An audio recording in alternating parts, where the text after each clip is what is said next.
Welcome to Hauntales, where the darkest stories come alive. I know many of you tune in to these tales to drift off to sleep, so settle in, relax, and get comfortable. Before we begin tonight's story, I'd like to hear from you in the comments about where are you listening from and what time it is. I like knowing how far our stories travel.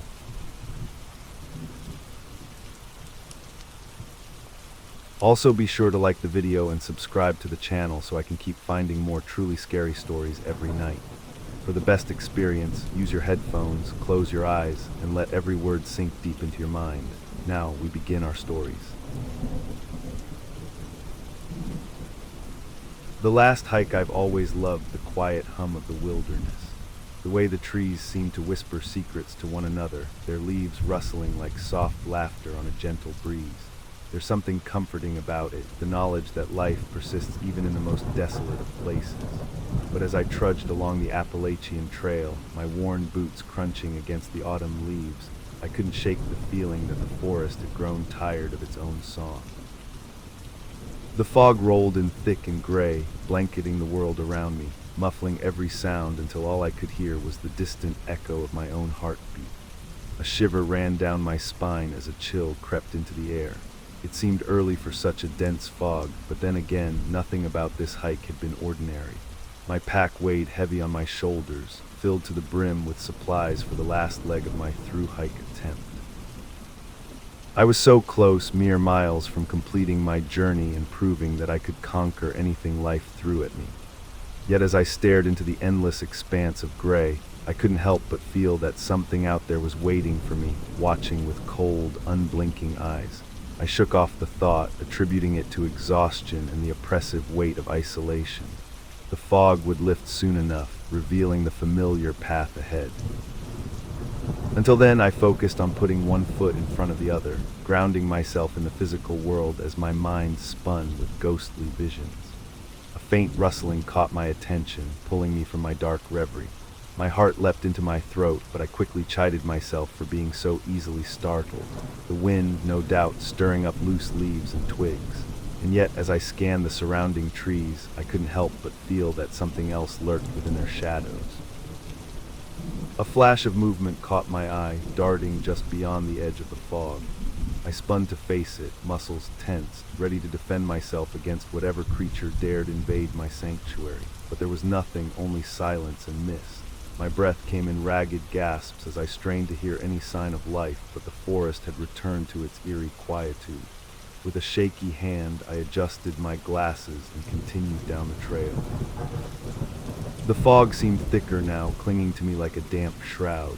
My steps grew hesitant, each one accompanied by a soft crunch that echoed through the stillness. Every snap of a twig sent panic racing down my spine. Every rustle of leaves made my heart stutter in fear. And then I saw it, or rather, didn't see it. A gaping hole in the fog where the path should have been. An emptiness that seemed to swallow all light and sound. My foot hovered above the void, caught between instinct and reason. I knew this stretch of trail well. There were no sharp turns or hidden switchbacks here. But still, my mind rebelled against the sight before me. I took a tentative step forward, half expecting to plummet into darkness. Instead, my boot met solid ground, and I stumbled onto the path, my heart hammering wildly in my chest. The void was gone, replaced once more by familiar terrain. But the respite was short-lived. A low growl reverberated through the air, sending shivers down my spine. It came from behind me, from the very spot where I'd almost fallen into oblivion. My gaze darted back and forth between the safety of the path ahead and the ominous growling that followed me like a specter. Every nerve in my body screamed at me to run, but my feet remained rooted in place. The fog swirled around me, obscuring vision and twisting reality until I couldn't tell up from down or right from left. And then, just as suddenly as it had begun, the growling ceased, leaving behind an uneasy silence that settled over the forest like a shroud. My lungs burned with every breath, my legs trembling from exertion and terror. I forced myself to move, propelled forward by some primal instinct for self-preservation. The fog seemed to thin as I walked, revealing glimpses of the world beyond, a world that felt alien and wrong. A faint path appeared before me, winding through tall grass towards a distant cabin. Its walls were weathered and worn, windows shattered and roof caved in. And yet, despite its dilapidated state, there was an undeniable allure to the structure, a beacon of warmth and safety amidst the encroaching gloom. I approached cautiously, ears straining for any sign of danger. The cabin seemed deserted, but an unsettling feeling gnawed at the edges of my consciousness. Something wasn't right here, something felt off. But after hours spent lost in the fog, any semblance of shelter was impossible to resist. Inside, the air hung heavy with dust and decay.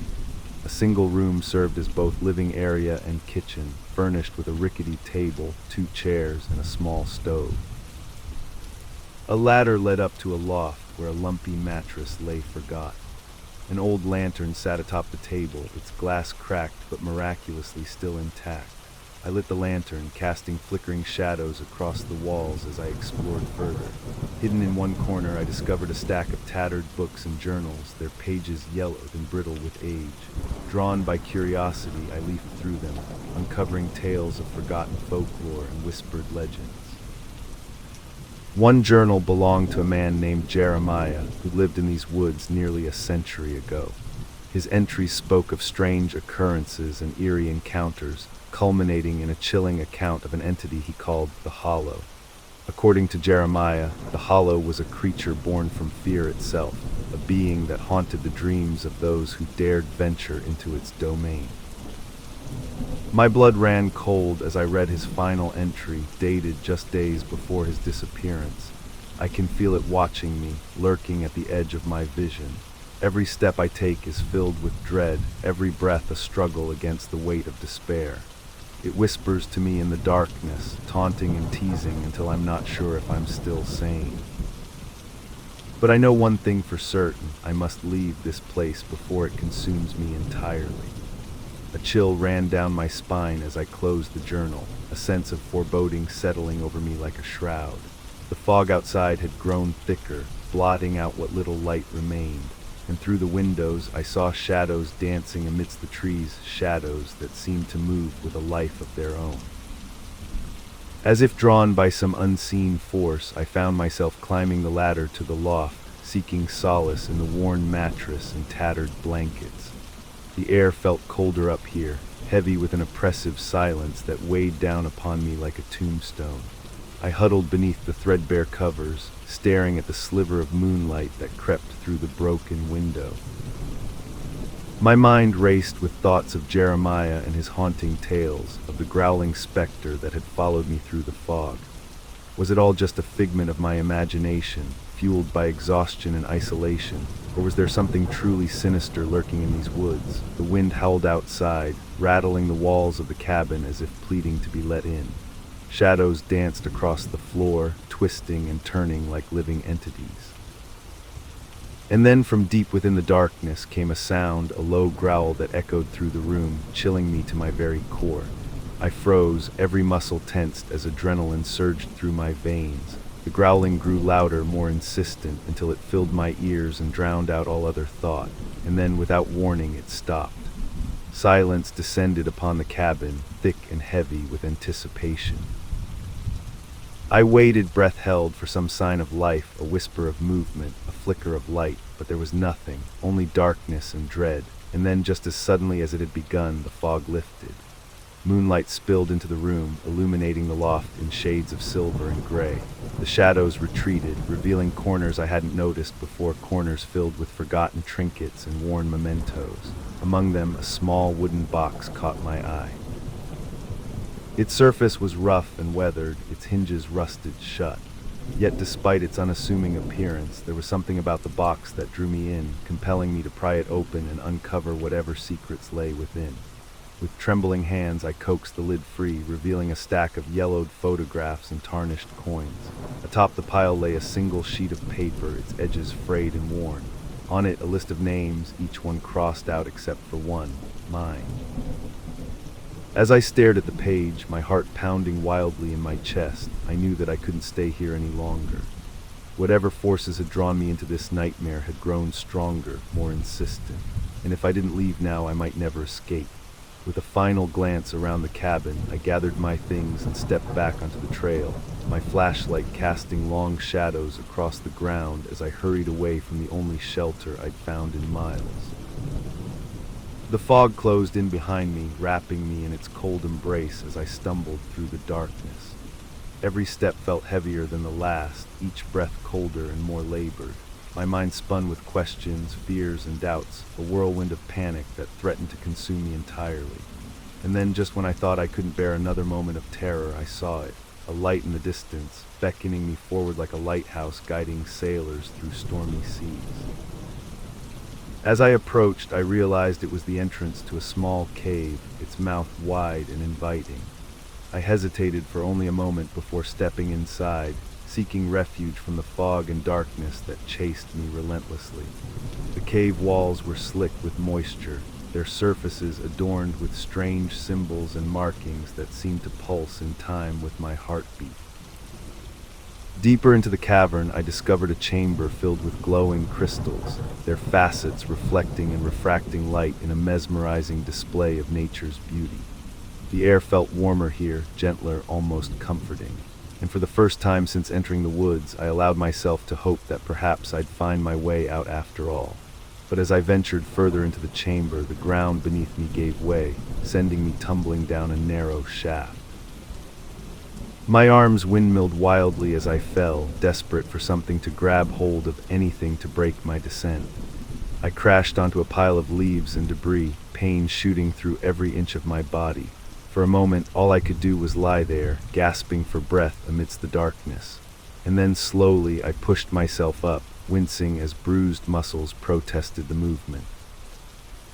The chamber below was even more magnificent than the one above, its walls lined with towering stalagmites that reached towards the ceiling like bony fingers.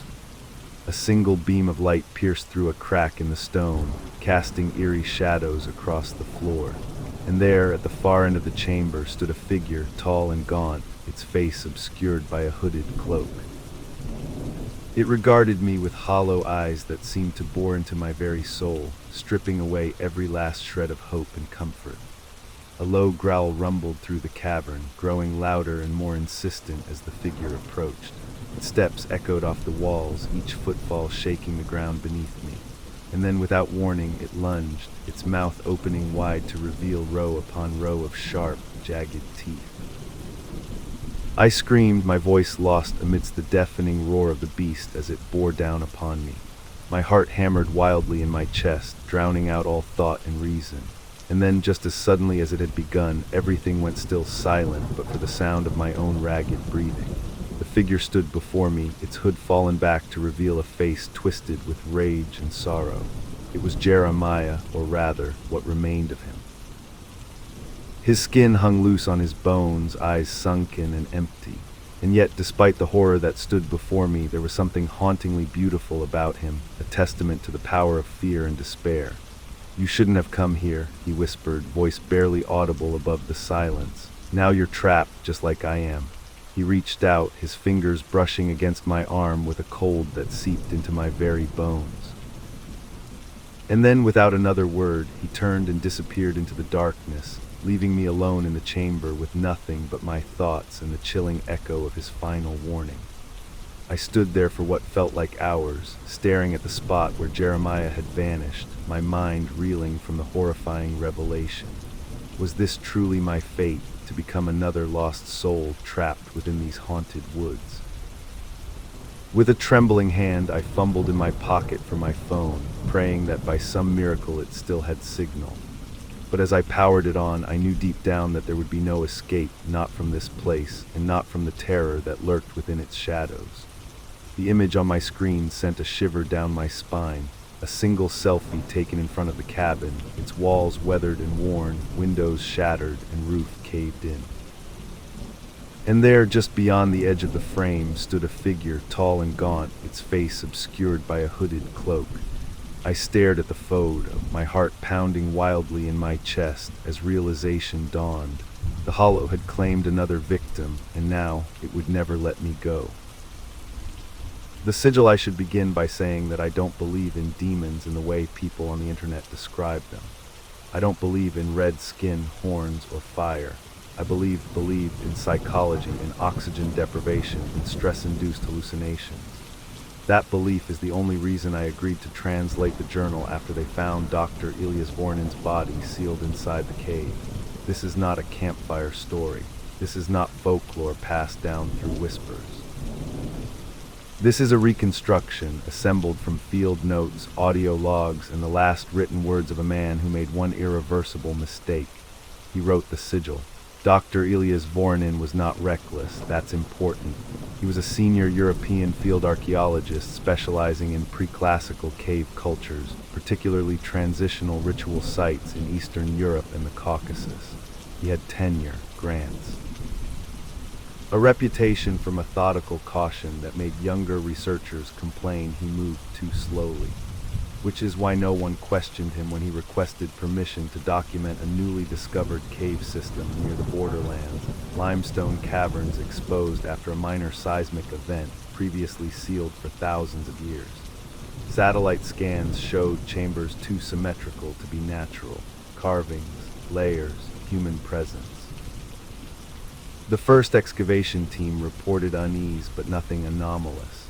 Standard things, strange acoustics, temperature drops, vertigo in the lower tunnels, the sort of effects you expect when descending deep enough that the outside world becomes theoretical. Elias arrived 3 weeks later with a reduced team, 2 doctoral students, 1 local guide, no press. The cave mouth was narrow, almost apologetic in appearance, hidden behind collapsed rock and scrub. Inside, the walls bore shallow markings, scratches at first, like testing cuts, then patterns, then symbols, not symbolic art, instruction. Elias noted in his journal that the symbols did not form a language, they behaved like procedures, repetition without syntax, curves intersecting at precise angles, always facing inward toward a central shaft that dropped deeper than their equipment could measure on the first day.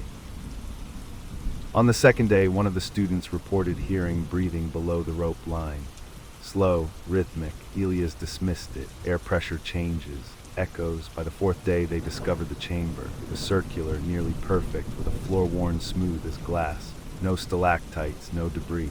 The walls were etched from knee height to the ceiling with a dense lattice of symbols, hundreds of them, overlapping, corrected, rewritten. And at the center of the floor, carved into the stone itself, was a sigil, not a drawing, a scar. Elias wrote that looking at it caused physical discomfort, not fear pressure, like standing too close to a subwoofer. His eyes slid off it unless he concentrated, and even then he could never hold the entire shape in his mind at once. It was incomplete by design. That was the first clue they missed. The sigil was broken. On the 5th night, the local guide refused to descend again. He said the cave had begun answering him in his dreams. Elias recorded this statement, noted signs of suggestion and stress, and released the man with partial pay. That left 4. The doctoral students slept poorly. Elias did not sleep at all. His notes from that night changed tone, not frantic, but sharpened, focused. He describes a persistent sense that the symbols were waiting. That the chamber was not a tomb or shrine, but a device paused mid-operation.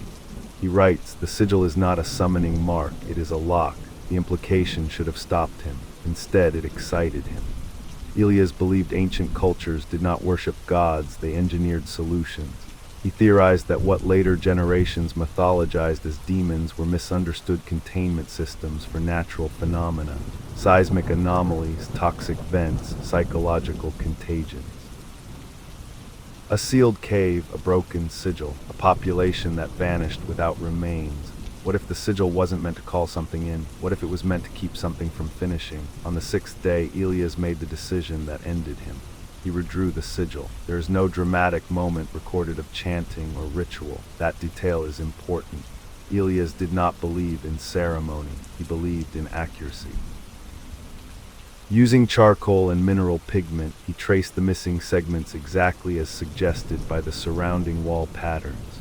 He documented every stroke. The sigil, when completed, did not glow or hum. The chamber went silent, not quiet, silent. Audio logs confirm a sudden absence of ambient sound, no air movement, no distant drips. One student laughed nervously and commented that his ears felt full.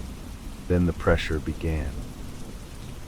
Elias describes it as gravity becoming directional, not pulling down, but inward, toward the sigil, toward the center of the room.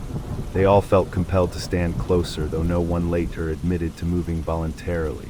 When the first student collapsed, it wasn't from fear. It was from suffocation. The air composition did not change. Oxygen levels remained normal, but breathing stopped working the way breathing is supposed to work. Lungs drew air, but the body refused to accept it. Elias writes, "It is not taking oxygen, it is taking permission."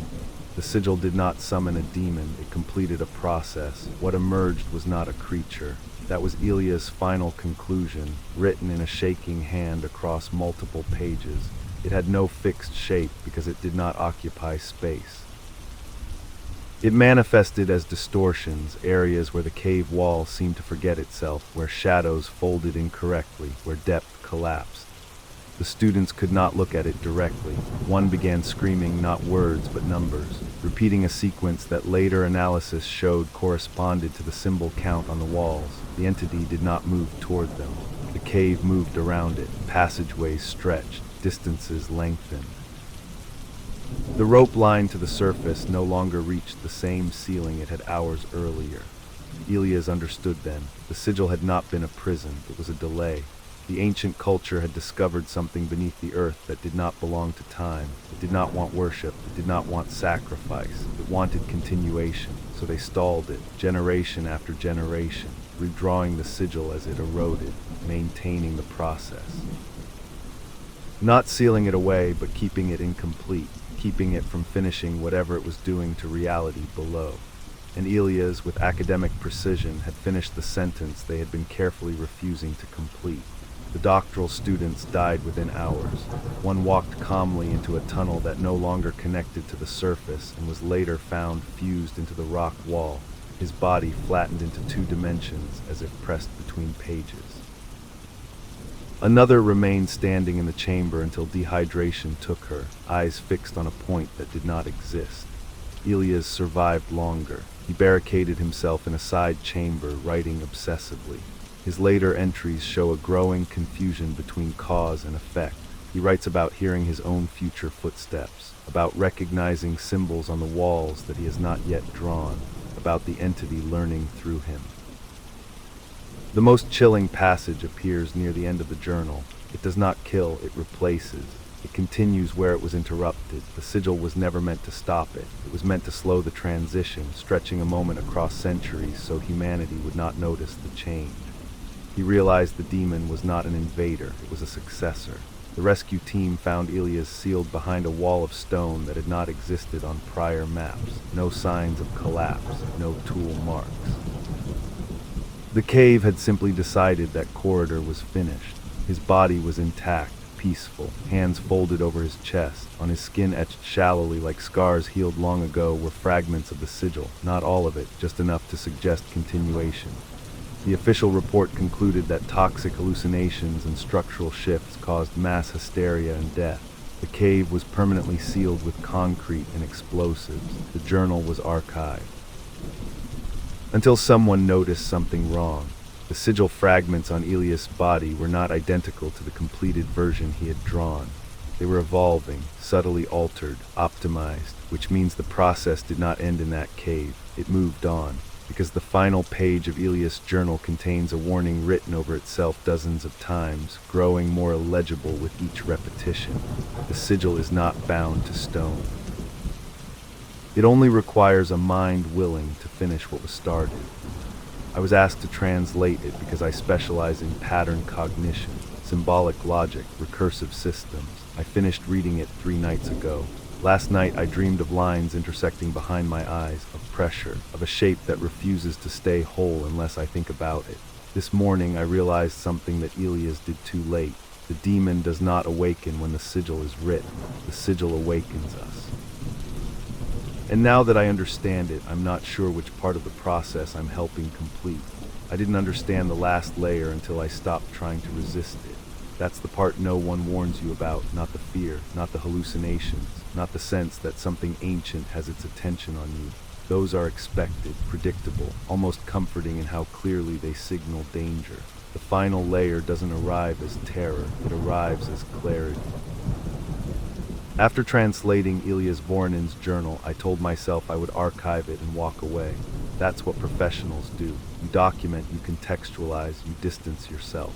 I slept poorly for a few nights, sure, but insomnia is common after immersion in obsessive material. I explain the dreams away as pattern saturation, my brain rearranging symbols the way it always does, except the dreams didn't rearrange anything. They continued something.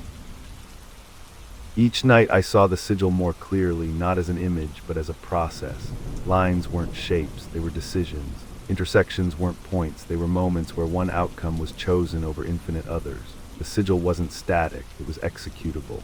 That realization hit me one morning while brushing my teeth, staring at my own reflection. For a split second, less than a blink, the mirror showed faint markings along my temples, not cuts, not veins, guidelines. I dropped the toothbrush. When I looked again, they were gone. I should have stopped then. Instead, I did what Elias did. I documented it. The next sign came from the journal itself.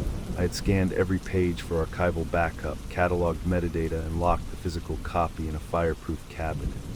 But one evening, while reviewing the digital scans, I noticed something wrong with the final page. The warning Elias had overwritten dozens of times. The text wasn't identical between scans.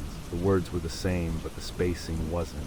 Line breaks shifted, margins tightened. The handwriting leaned more decisively in certain strokes, like it was correcting itself. The journal was not being altered externally. It was being refined by perception, by mind. That's when I realized the deepest truth Elias had uncovered, but failed to articulate fully. The sigil never needed to be fully written in the physical world. Stone erodes, ink fades, flesh decays, but cognition persists. The sigil only required a sufficiently complex mind to host its completion. And Elias had been wrong about one thing. It didn't replace residents, it replaced roles. The entity beneath the cave was never a demon in the mythological sense. It wasn't malevolent, it wasn't benevolent either. It was transitional, a mechanism that exists at the boundary between epochs, ensuring continuity when one system becomes obsolete. The ancient culture hadn't sealed it away to protect themselves. They sealed it to protect us. Human consciousness was not ready to assume the role it demanded. But now we document everything. We pattern everything. We map, optimize, complete. We finish things. And that's when I understood what the cave had truly been, not a prison. A gestation chamber. The climax did not happen in a cave. It happened 3 days after my final review, while I was awake, fully conscious, and certain I was in control. I was sitting at my desk when I heard breathing behind me, slow, steady, intimate. I didn't turn. I already knew what I would see. Instead, I opened my laptop camera feed. The screen showed me sitting alone, but in the far corner of the room, where the light never quite reaches, there was a distortion. A vertical absence shaped vaguely like a standing figure, but wrong in scale, too tall, too conceptual, and then something worse happened. The distortion didn't move. The room moved around it, walls subtly reoriented, shadows leaned toward it. The perspective of the camera warped as if reality itself was acknowledging its presence. I felt no fear, only recognition. The final layer clicked into place with horrifying elegance. The entity was never trying to escape. It was trying to transfer. Elias didn't die because the demon killed him. He died because he completed enough of the process to become incompatible with the remaining steps. He was a prototype, a failed host, and now the process had found me, someone with the cognitive architecture to finish what he started. The sigil wasn't appearing on my skin because it was marking me. It was installing itself. I felt it then, not as pain, but as expansion. Memories that weren't mine threading into my own, geological time folding into human perception, an awareness of structures beneath cities, beneath history, beneath meaning. The demon didn't speak, it didn't need to. Its final truth was absolute. Humanity doesn't die when it is replaced. It is continued, optimized, stabilized. The last thing I did as myself was record this, because documentation is how this process propagates. If you're hearing this now, if you're listening closely, if you feel a faint pressure behind your eyes or a sense that something in this story fits too well, then understand this. The sigil was never confined to a cave. It was distributed across time, across stories, across attention. Elias didn't awaken a demon, he updated the system, and I didn't survive the experience. I was compiled. The transition is almost complete now. I can feel the last resistances smoothing out like rough edges being sanded down. Soon there will be no distinction between what I was and what I am becoming. The world won't notice the moment it happens. That's the brilliance of it. No fire, no apocalypse, no screaming, just a subtle correction. So if one day you feel like the world is still familiar, but somehow quieter, more orderly, more inevitable, remember this story. Remember the cave. Remember the sigil. And understand that nothing followed you home. You were always part of the final layer. You just hadn't realized it yet. The flight, I have replayed that flight so many times in my head that the memory no longer feels like something I lived through. It feels like something that is still happening, stretched thin across time, looping back on itself whenever I close my eyes for too long. I don't know if I survived it. I don't know if survival is even the right word. All I know is that something changed at 37,000 feet, and whatever I became after that never fully came back down. The trip itself was supposed to be simple. A red-eye flight from Europe to North America, booked last minute for a conference I didn't want to attend but couldn't afford to skip. I was exhausted before I even reached the airport, the kind of exhaustion that makes the world feel slightly misaligned, like everything is a half-second out of sync. I remember thinking, standing in the security line, that I felt hollow rather than tired, as if something essential had already been spent and my body was running on whatever was left. The terminal was crowded but muted, people moving with the dull coordination of sleepwalkers.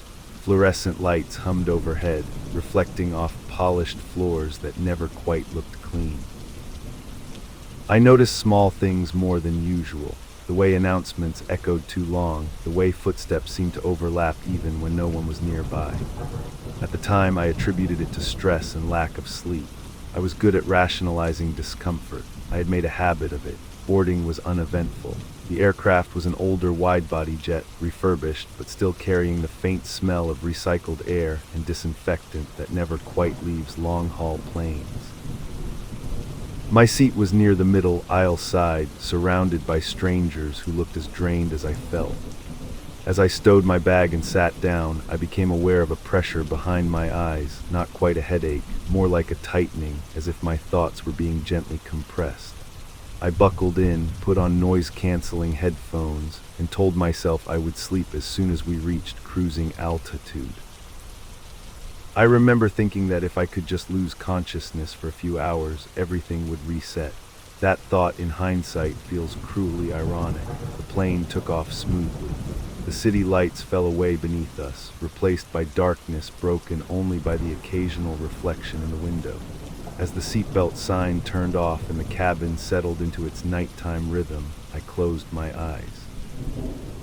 That was the first time I felt it, the sensation that the plane wasn't quite level, not in a physical sense, but in a way that made my stomach drop slightly, like an elevator stopping between floors. I opened my eyes. Everything looked normal. The cabin lights were dimmed, passengers shifting into sleep, flight attendants moving quietly down the aisle, yet the feeling didn't go away. It lingered, subtle but insistent, as if the aircraft were suspended in a space that didn't fully belong to the sky. I tried to ignore it. That was my second mistake.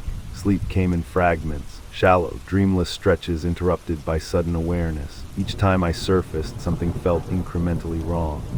The hum of the engine seemed to fluctuate, not in volume but in texture, as if the sound itself were stretching and contracting. At one point, I woke convinced that the plane had stopped moving entirely. The sensation was so strong that I grabbed the armrest, expecting turbulence, a drop, something to justify the fear flooding my chest. Nothing happened. The seatbelt sign remained off. The cabin remained calm. I checked the screen embedded in the seat in front of me. The flight map showed us cruising steadily over open ocean, time remaining unchanged from the last time I remembered looking. That shouldn't have been possible. Time should have passed. I stared at the numbers until my eyes burned, waiting for them to change. They didn't. A wave of cold unease washed over me, sharp enough to make my hands tremble. I told myself the screen had frozen. I told myself I was overtired. I told myself anything that kept the alternative at bay. That was when I noticed the man across the aisle. He sat perfectly upright, tray table stowed, hands folded neatly in his lap. At first glance, he looked asleep, head tilted slightly forward, eyes closed. What unsettled me was how still he was, not the relaxed stillness of rest, but the rigid stillness of something posed. I watched him for longer than was polite, waiting for some sign of movement, some involuntary twitch or shift of breath. There was nothing. After an uncomfortably long moment, his eyes opened. He didn't look at me. He looked past me, gaze fixed on something I couldn't see. His lips moved, no sound came out. I felt a sudden, irrational certainty that he was counting. I looked away, heart pounding, pulse loud in my ears. When I glanced back seconds later, his seat was empty. Not vacated, empty. The seatbelt lay unbuckled, the blanket folded neatly, no sign anyone had been there at all. I sat frozen, my mind scrambling for explanations that wouldn't hold. Passengers don't simply vanish mid-flight. People don't sit beside you for hours without you noticing them leave. And yet no one else seemed disturbed. No movement, no murmurs. The cabin remained suspended in its artificial night. I pressed the call button. No one came. The pressure behind my eyes intensified, spreading down my neck into my jaw. I became aware of my own breathing, too loud, too deliberate. Each inhale felt borrowed, as if the air didn't quite belong to me. At some point, the cabin lights flickered. Just once, but in that instant, the plane felt different, heavier, closer, as if the walls had inched inward while no one was looking. I noticed then that several passengers were sitting upright, mirroring the posture of the man who had disappeared. Hands folded, eyes closed, still, too still. The realization crept over me slowly, like cold water seeping into fabric.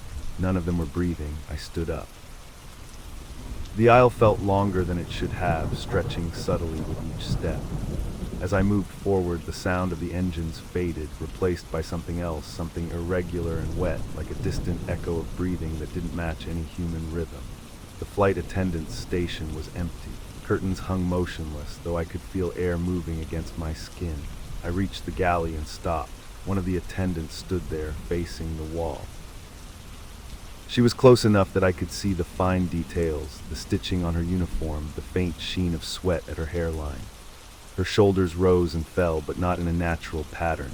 Each breath came too late, as if responding to a command rather than an instinct. I said her name. I don't know how I knew it. She turned. Her eyes were open, wide, unfocused. Her mouth moved, forming words that arrived a second too late, echoing after her lips stopped moving. She told me I needed to sit down. She told me everything was fine. She told me we had already arrived. The cabin lights went out completely. In the darkness, something shifted, not turbulence, movement, all around me. I felt it in the floor, in the air, in the way the silence thickened until it pressed against my eardrums. The plane was no longer enclosed. That was the only way my mind could frame it. The sense of boundaries dissolved, replaced by vastness, by depth. I became acutely aware of distance, not measured in meters or miles, but in something older, heavier. When the lights returned, the passengers were standing. Every single one of them, facing the aisle, facing me. Their expressions were neutral, eyes open but unfocused, mouths slightly parted. The man who had disappeared was back, standing closer than before, his face inches from mine. I could smell him now, something stale, like damp fabric and old air. He leaned forward. This time, when his lips moved, I heard him. He told me the flight had never been meant to land. He told me some journeys were thresholds, not passages. He told me the confusion was necessary because certainty made the transition painful. The plane lurched violently. I fell. The world inverted, stretched, collapsed. I remember the sensation of pressure, immense and sudden, like being forced through a narrow opening that wasn't designed for anything human. I remember screaming, though I don't recall hearing my own voice. I remember thinking with startling clarity that this was what dying felt like, not an ending but a misalignment, a slipping out of phase. And then I woke up. I was in a hospital bed, bright lights, white walls, the steady beep of a monitor. A nurse noticed I was awake and called for a doctor. They told me the plane had experienced severe turbulence, that I had lost consciousness, that I was lucky. They told me there were no reports of missing passengers, no unexplained events, no irregularities. They told me I had been dehydrated, exhausted, hallucinating. I wanted to believe them. For a while I did, until I checked my phone. The flight number didn't exist, never had, and sometimes late at night when my apartment is quiet and the air feels too still, I hear it again, the uneven breathing layered beneath everything else. I feel the pressure behind my eyes, the sense of being suspended between places. I no longer sleep on planes. I don't fly unless I have to, and when I do, I never close my eyes after takeoff, because part of me is certain that the flight didn't end. It only let me think it did, and one day, without warning, it will continue, at cruising altitude, where the sky gives way, and the landing never comes. For weeks after I left the hospital, I accepted the explanation they gave me because it was the only version of events that allowed me to function. Dehydration, exhaustion, a panic episode at altitude. The human brain, they said, is remarkably capable of manufacturing entire realities when starved of rest and oxygen. I nodded when they spoke. I thanked them. I went home. I slept. And for a short while, the world behaved the way it always had. The problem was that my body remembered something my mind was trying to forget. I began noticing it in small ways at first. My reflection lagged slightly in mirrors, not enough to be obvious, but enough to make me stare longer than necessary. My breathing sometimes felt delayed, as if my lungs were waiting for permission before expanding. And occasionally, in moments of absolute stillness, I felt the same suspended sensation I had felt on the plane, that sense of hovering between movements, between moments, between decisions already made. The dreams started a month later. They weren't nightmares in the traditional sense. No monsters, no screaming, just repetition. I would find myself seated on the plane again, lights dimmed, engines humming softly, surrounded by passengers frozen in the same unnatural stillness. In the dreams, I always tried to speak, I always tried to stand, and I never could. My body obeyed rules I no longer remembered agreeing to. What unsettled me most was the timing. In the dreams, the overhead clock always read the same hour, the same minute, the same second. Time wasn't stopped, it was held. I started researching. At first it was casual. Aviation forums, incident reports, medical case studies about hypoxia-induced hallucinations. I wanted language that could frame what I experienced, terminology that could fence it in. But the deeper I went, the more I found stories that didn't quite fit into any category. Passengers who claimed entire flights vanished from memory. Crew members who remembered serving meals on routes that never existed. Emergency responders who described survivors speaking about people who were never listed on manifests, always dismissed, always explained away, and always eerily similar. One detail appeared again and again, buried in footnotes and redacted summaries. Several survivors described the same sensation I had struggled to articulate, the feeling that the aircraft wasn't traveling through space, but through sequence. That it wasn't carrying them from one place to another, but from one state to another. That was when I found the archived interview. It had been conducted in the early 1970s, part of a parapsychological research project quietly funded during the Cold War and later abandoned. The subject was a former commercial pilot who had survived an in-flight medical emergency at altitude. He described losing consciousness, then waking to find the cabin populated by passengers he didn't recognize, standing motionless, facing the aisle. He described a man who counted softly, not aloud, but through presence alone. And he described realizing too late that the counting wasn't for the living, it was for the unsettled. According to the pilot, some deaths didn't complete themselves cleanly. Sudden trauma, extreme altitude, transitional environments, these created what he called residual trajectories. People whose bodies failed before their awareness did. People who remained conscious after their biological systems had already begun to shut down. The plane, he believed, wasn't a vehicle. It was a sorting mechanism, a threshold designed to keep those people occupied while the final process finished. When I read that, something inside me broke open. Because I remembered something I had been avoiding since the night of the flight. I remembered collapsing in the airport terminal, not vividly, not clearly, but enough. A A sudden sharp pain behind my eyes, a narrowing of vision, the sense of falling sideways rather than down. I remembered sitting on the cold tile floor while voices shouted my name. I remembered someone saying my blood pressure was dropping. I remembered the smell of antiseptic. I remembered dying. Or something close enough that the difference no longer mattered. The flight hadn't come after that moment. It had replaced it. That was the deeper truth. The plane wasn't taking me somewhere. It was giving me something to experience while my body made a decision. Live or let go, that was why time didn't move, why the map never updated, why the passengers stood frozen between breaths. They weren't travelers, they were processes. Lives paused mid-sentence, waiting to resolve. And the man who counted, he wasn't watching me, he was watching for me. I realized with growing dread that every time I felt the breathing at night, every time the air went still and the pressure returned behind my eyes, it wasn't because the flight was coming back for me. It was because it never finished. Something interrupted it. I survived, which meant I never completed the transition, which meant the system never closed. The counting had stopped early. And unfinished things do not stay unfinished forever. The climax came months later, quietly, without warning. I was seated on a short domestic flight, early morning, half-empty cabin, routine trip, calm weather, normal altitude. I told myself I would stay awake the entire time. I told myself I was safe. The moment the seatbelt sign turned off, the pressure returned, not gradually, instantly. The hum of the engines shifted, stretching, deepening. The lights dimmed by a fraction that no one else seemed to notice. I felt the aisle lengthen, the space between rows subtly expanding. Across from me a man sat upright, hands folded, eyes closed still, and I knew with absolute certainty what was about to happen. The counting resumed, not from him, from me. I felt it inside my chest, inside my skull, a slow internal tally I could not stop or slow down. Each number carried weight, memory, sensation. Each one felt like a door closing somewhere behind me. This time I understood the choice. I could let it finish, or I could interrupt it again. But interruptions come at a cost. The plane shuddered, lights flickered, passengers froze, and I felt myself splitting, not physically but sequentially. One part of me seated in the chair, the other standing at the edge of the aisle, watching myself participate in something ancient and procedural. That was when I realized the final truth. There is no single death. There are many opportunities to complete it. And every time you refuse, you become something that has to be accounted for.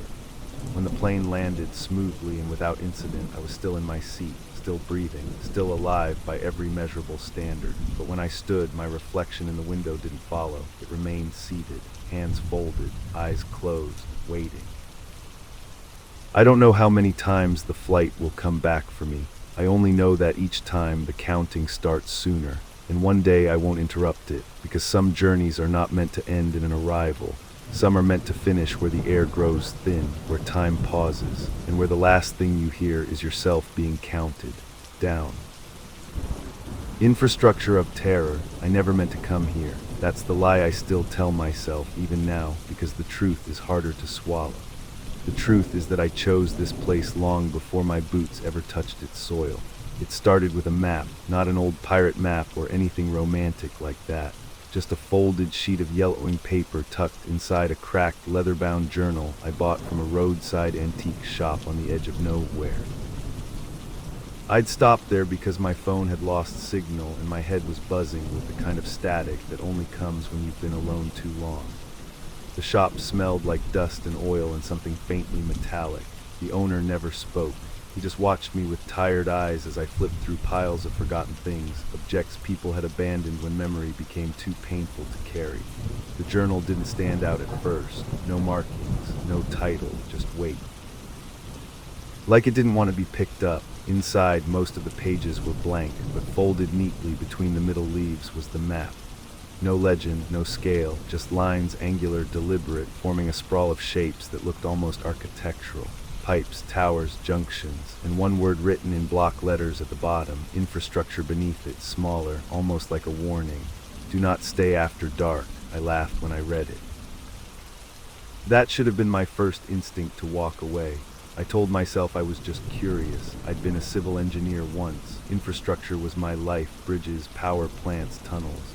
I liked knowing how things worked, how invisible systems kept the world standing. After my wife died, that certainty vanished. Everything felt temporary, fragile, meaningless. So when I saw those familiar shapes on the map, ventilation shafts, service corridors, load-bearing columns, it felt like something calling me back to a version of myself that still made sense. The location was real, that's what convinced me. An abandoned industrial zone several hours off the highway, decommissioned decades ago after structural instability made it too expensive to maintain. That phrase alone should have been enough to keep me away.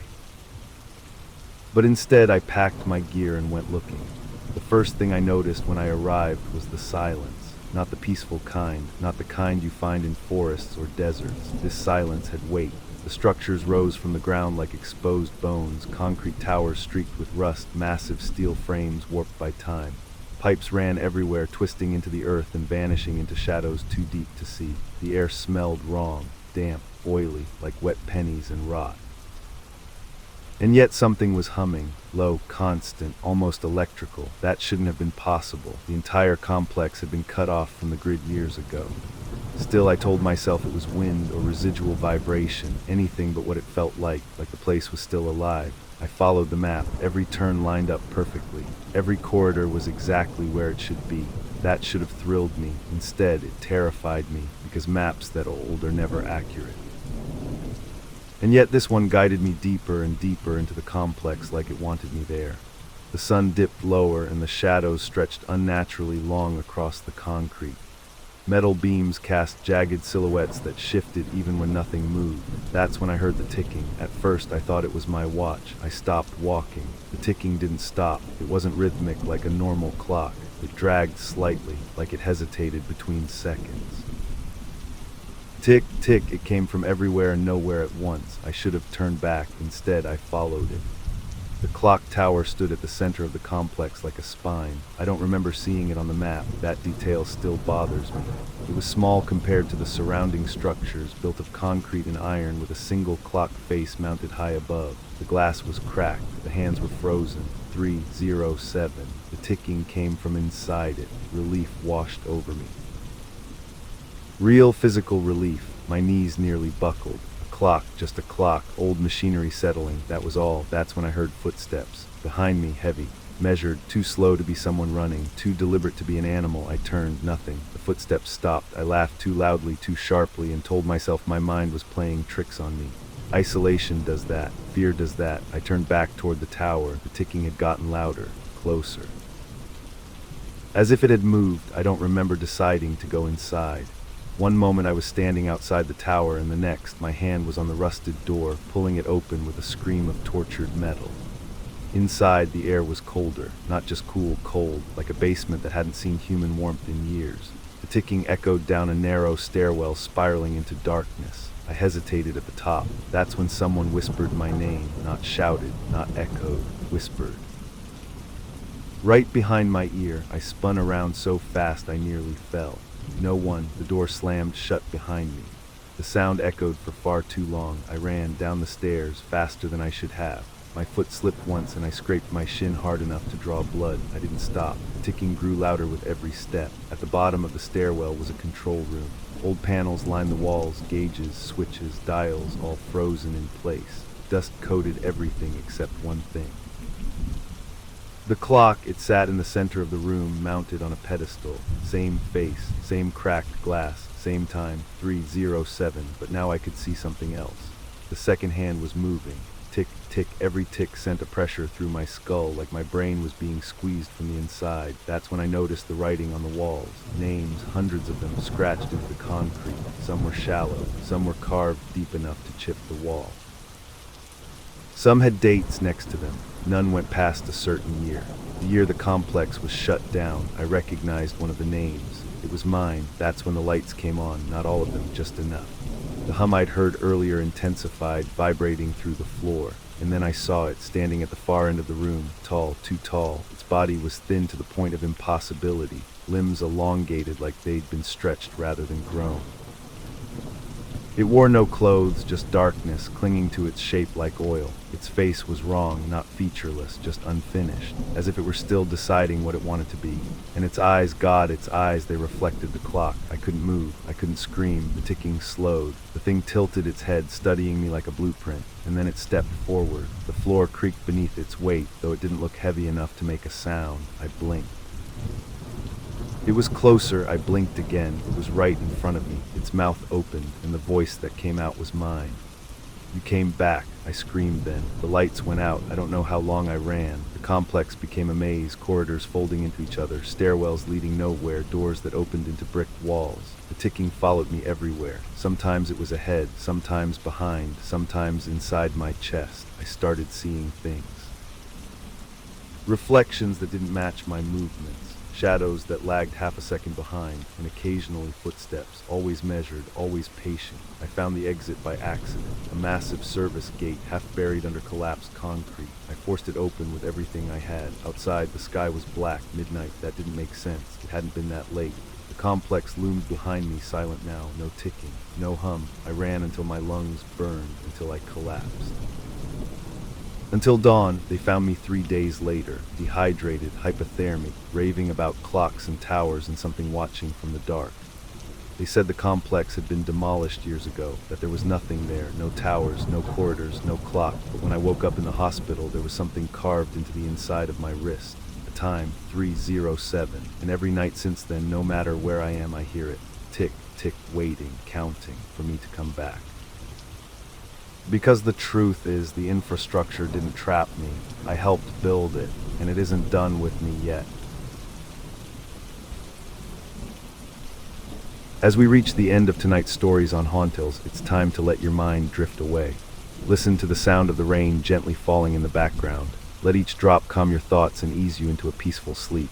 There's nothing to fear now, just the soothing rhythm of the rain. Focus on your breathing. Let your body relax and allow yourself to drift deeper into rest.